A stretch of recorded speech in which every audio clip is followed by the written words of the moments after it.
All right. Hello, everyone. It is 4 in the morning, so hey, let's make a video.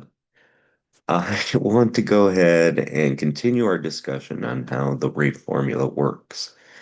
Um, just often not for you, and that's the problem. So we talked about, hey, the rate is what you pay, and that's what we're trying to keep low for many of us, unless you're a power company.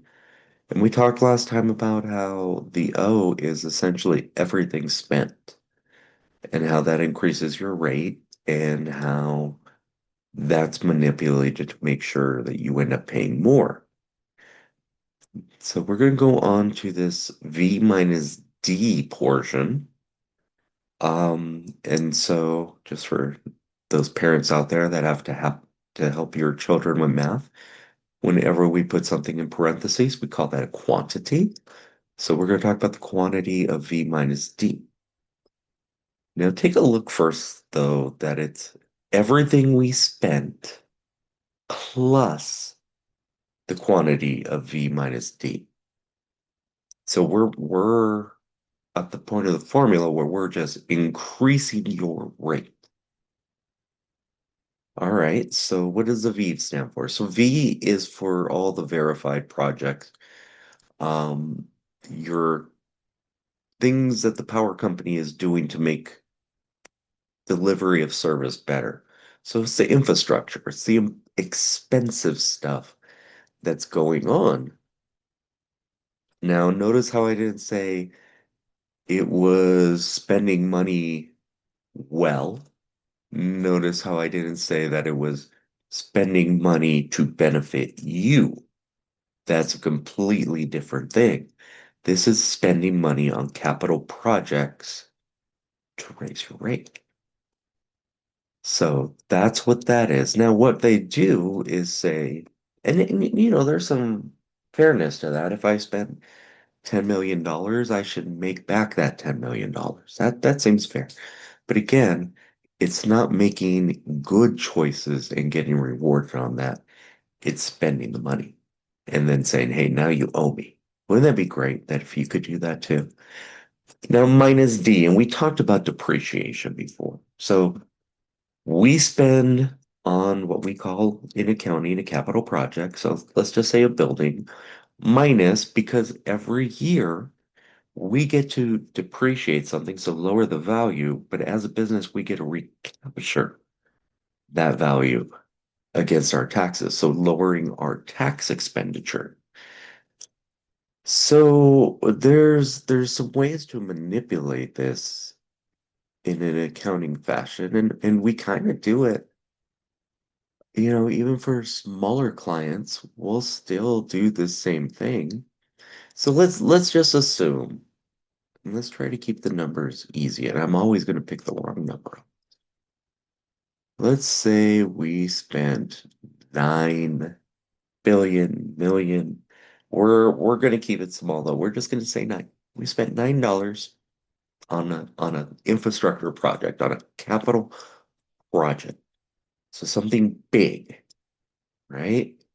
So normally what we would do is take what's called the 179 deduction. And they just recently with the new stupid bill um increased it. And what that says is normally what you have to do is spread out your depreciation over a particular amount of time depending on the object.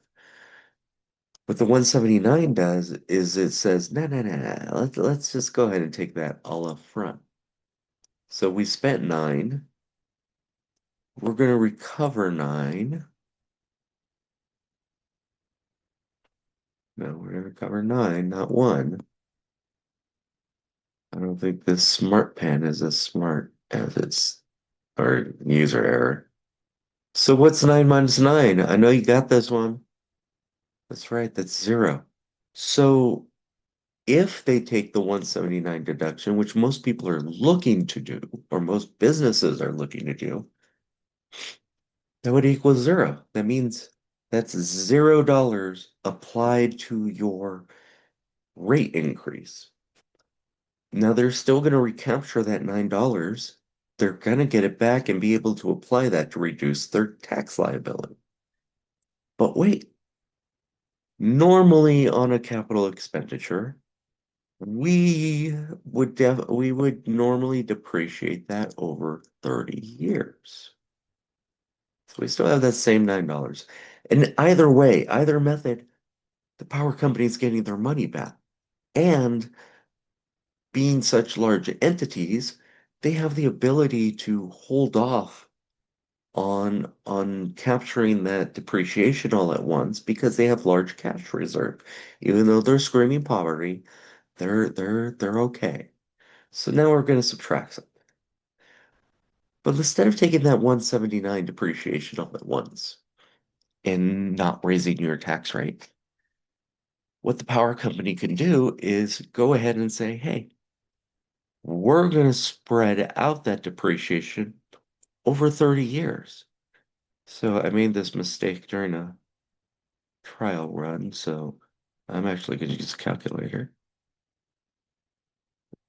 So what happens if so we're going to take, we're doing 9 over 30 years, so 9 divided by 30, which is 0.3. I picked the wrong number, but it'll get the job done. All right, so now it's minus 0.3, which means 9 minus 0.3 is going to be 8.7,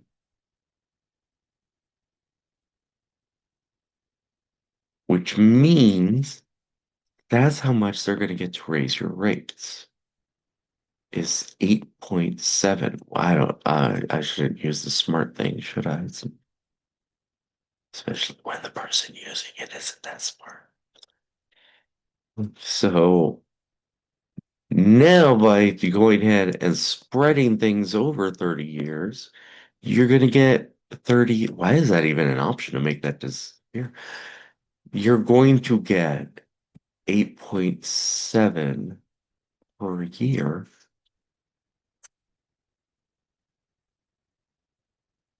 that your rate goes up. So by spreading over what they recoup and the time that they can recoup it over, they can actually manipulate going from not having to raise your rate on that portion of the formula to raising your rate 8.7. Now, 8.7 over 30 years, random math in my head, that's 270. So imagine and remember we reduced that, so let's add the zeros back. Let's say that's $2,700 that they're adding versus the zero by manipulating the accounting treatment of it and using their ability to have large amounts of cash that they don't need to recuperate have the money immediately.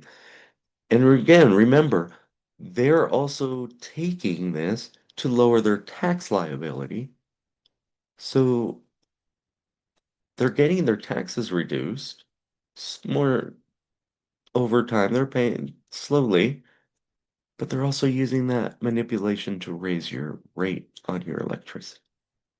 So thank you for attending my math class today. And we'll wrap up the series next week by talking about the R in this formula. And we'll see what other tricks that the power company is able to use to raise your rates.